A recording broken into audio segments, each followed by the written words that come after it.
নমস্কাৰ সকলোলৈকে। আজি লৈ আহিছোঁ অসম আৰক্ষীত চলি থকা গ্ৰেড 4ৰ কুকমেন আৰু চাফাই কৰ্মী ইণ্টাৰভিউত কেনেকুৱা ধৰণৰ প্ৰশ্ন সুধি থকা হৈছে আৰু এই প্ৰশ্নকেইটা প্ৰায় কেণ্ডিডেটকে সোধা দেখিবলৈ পোৱা গৈছে। যিহেতু 4th গ্ৰেডৰ এক্সাম, গতিকে ইমান টান প্ৰশ্ন নুসুধে তেওঁলোকে। নিজৰ পৰিচয় প্ৰথমতে সোধে বা তেওঁ ক'ত ঘৰ, মা দেউতাই কি কৰে, বা নিজে বৰ্তমান কি কৰি আছে, এনেধৰণৰ কথা সোধে। তাৰপিছত নিজৰ জিলাখনৰ কথা সোধে।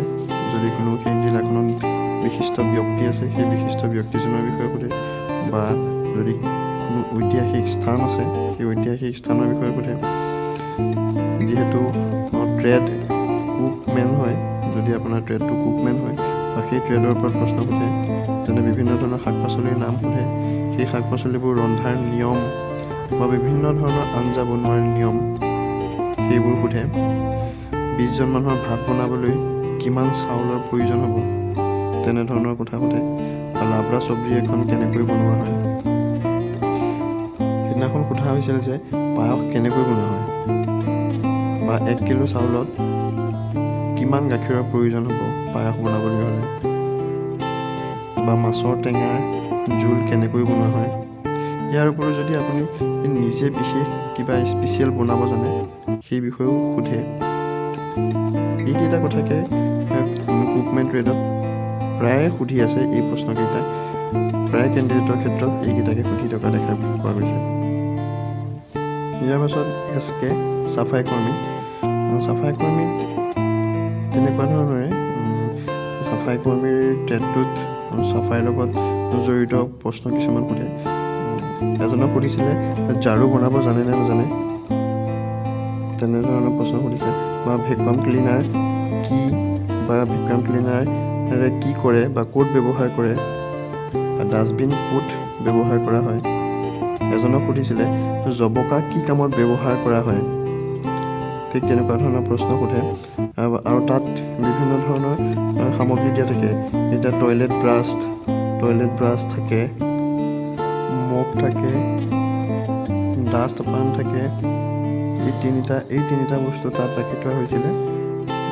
আৰু তাৰ উপৰিও কিছুমান ডেটল থাকে, ফিনাইল থাকে, তাৰপাছত হাৰ্পিক থাকে। ঠিক তেনেধৰণৰ লিকুইড বস্তু কিছুমান থাকে।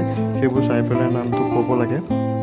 বৰ বিশেষ টাফ নহয়। নিজৰ ওপৰত কনফিডেণ্ট ৰাখি সৰু কেইটামান কথা উত্তৰ দি যাব পাৰিলে ভাল নম্বৰ আপোনালোকে পাব বুলি আশা কৰোঁ।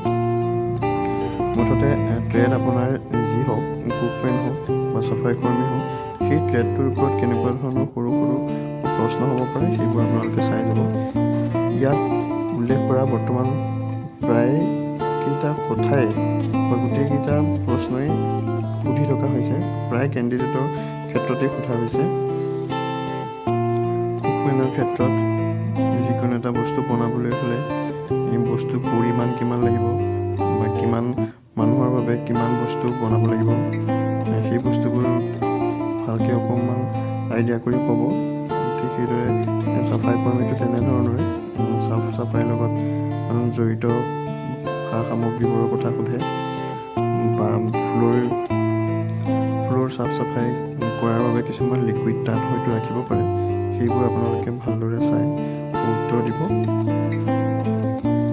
যিহেতু তাত থকা ব'ৰ্ড মেম্বাৰ কেইগৰাকীয়ে আপোনাৰ চাফ চাফাই পৰিষ্কাৰ পৰিচ্ছন্নতাৰ ওপৰতো চকু দিব পাৰে, গতিকে নিজৰ চুলি দাড়িটো সুন্দৰকৈ কাটি যাব।